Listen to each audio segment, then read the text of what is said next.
1223 ईस्वी में अल्तमश, 1250 ईस्वी में सुल्तान बलवान, 1283 ईस्वी में जलालुद्दीन खिलजी, 1305 ईस्वी में अलाउद्दीन खिलजी, 1350 ईस्वी में मालिक काफुर, 1322 ईस्वी में सुल्तान मोहम्मद शाह तुगलक, 1511 ईस्वी में साहिब खान, 1532 ईस्वी में हुमायूं बादशाह, 1543 ईस्वी में शेर शाह सूरी, 1554 ईस्वी में सुल्तान बाज बहादुर, 1561 ईस्वी में मुगल सम्राट अकबर, 1682 ईस्वी में औरंगजेब, 1754 ईस्वी में फैज मोहम्मद। इतने हमलों के बाद जब इसकी देख रेख भी अच्छे से नहीं हो पाई, तब भी दुर्गावती का ये महल, जिसे हम आज रायसेन किले के नाम से जानते हैं, वो अपनी कहानी सुनाने के लिए हमारे सामने खड़ा है।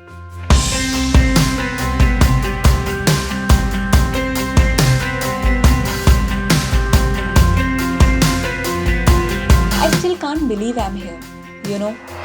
इस महल की इतनी रिच हिस्ट्री है, इतनी सदियों पुरानी हिस्ट्री आज मैं आपको सुनाऊंगी।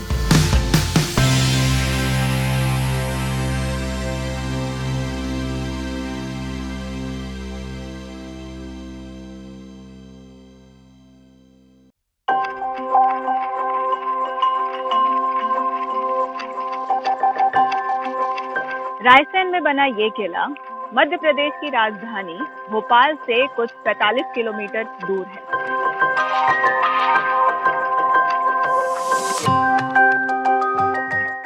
ग्यारहवीं शताब्दी में बना ये किला कुछ 10 वर्ग किलोमीटर तक फैला हुआ है। जिस पहाड़ी पर ये महल बना है वो कुछ 1500 फीट ऊंची है।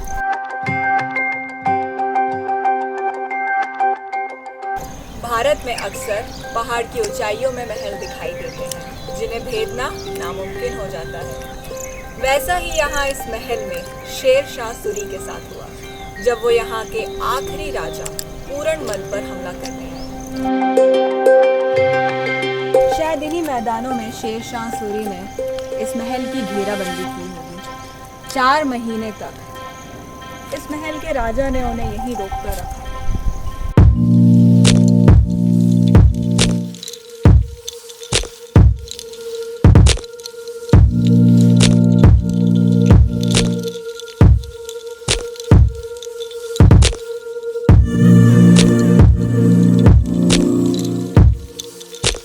ये महल भारत के बाकी महलों की ही तरह संपन्न था, जहां बारिश के पानी को जमा करने के लिए उस समय यहाँ नालियां बनवाई गई थी। सभी नालियां इस कुंड में बारिश के पानी को इकट्ठा करती थी।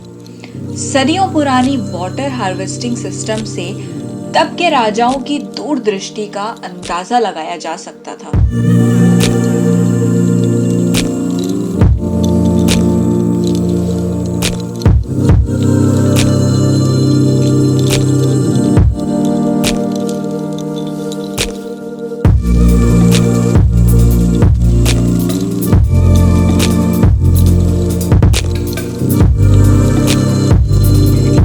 इनमें से कोई आले ऐसे हैं जहां पर बोलने से, बहुत धीमी आवाज से बोलने से ही इसकी अपोजिट दीवार तक आवाज जाती है। इनके करीब इनमें 20 फीट की दूरी है, बट अगर मैं यहाँ कुछ भी धीरे से कहूँ तो वहाँ इसकी अपोजिट वाली दीवार पर सुनाई देगा।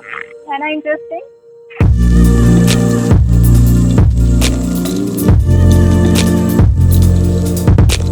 4 माह की कोशिश के बाद भी जब शेर शाह सूरी इस महल में कब्जा नहीं कर पाया, तो उसने तांबे के सिक्कों को पिघला के और कई तरीके के मेटल्स को पिघला के ये तोप बनवाई। इन तोपों से इस महल पे हमला किया, तब जाकर शेर शाह सूरी को यहाँ जीत हासिल हुई।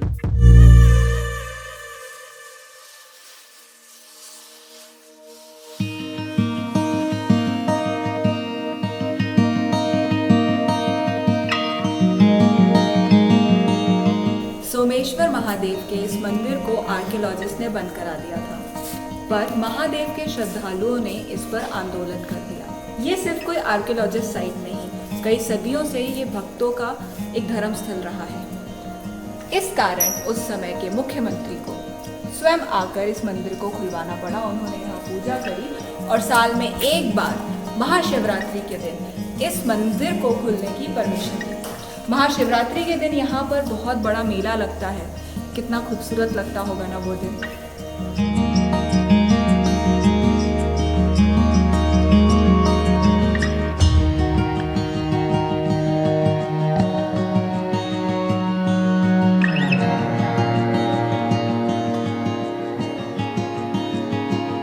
आज के समय कुछ लोग जौहर प्रथा को ग्लोरीफाइड करने पर मुंह सुझा लेते हैं, पर इस महल ने इस प्रथा को 2 बार अपनी नजरों के सामने देखा है।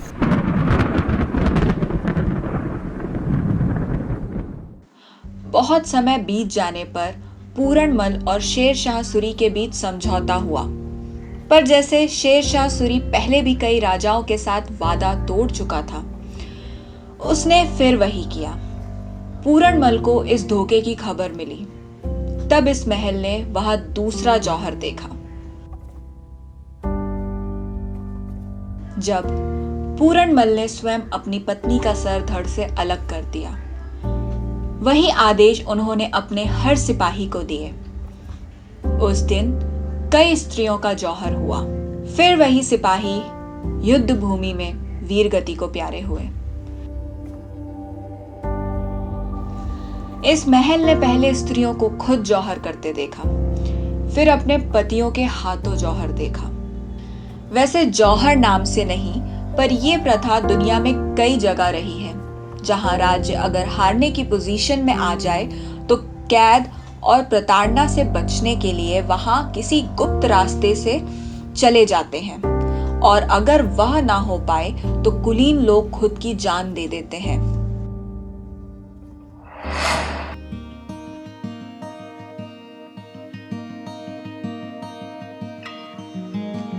पूरणमल की हत्या करके शेर शाह सूरी को यह महल मिल गया।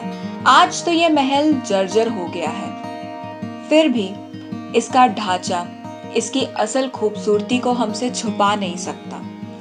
ये देखकर ही समझ आता है कि अगर इसका ध्यान रखा जाता तो भारतीय वास्तुकला से बनी इसकी सुंदरता से कोई नजर ना हटा पाता। इसकी विशालता बताती है जिन राजाओं ने इसे बनवाया था वो कितने विकसित और अमीर रहे होंगे। हैरी पॉटर याद है आपको? फर्स्ट पार्ट में वोल्डेमॉर्ट को एक जादुई पत्थर की तलाश है। एग्जैक्टली, सही गैस किया आपने, पारस पत्थर। इस महल में भी एक पारस पत्थर की कहानी है जो यहाँ के विजिट को और इंटरेस्टिंग बना देती है। कहते हैं यहाँ के महाराज के पास भी एक पारस पत्थर था जो लोहे को सोने में बदल देता था। जब दुश्मनों ने उन पर आक्रमण किया तो यहाँ के महाराज ने उस जादुई पत्थर पारस पत्थर को बचाने के लिए यहीं के किसी कुंड में फेंक दिया। लोग बहुत समय तक तांत्रिकों को लाकर यहाँ पर उस जादुई पत्थर की तलाश में रहते थे, पर वो पत्थर किसी को मिला नहीं, या फिर मिल गया और हमें नहीं पता चला, क्योंकि ये भी मान्यता है कि उस पत्थर के सनम एक जिन है जो उसकी प्रोटेक्शन करता है। इससे तो मुझे एक ही बात समझ में आती है कि इस महल के दुश्मन इसे जीत कर भी पूरी जीत जी ना सके।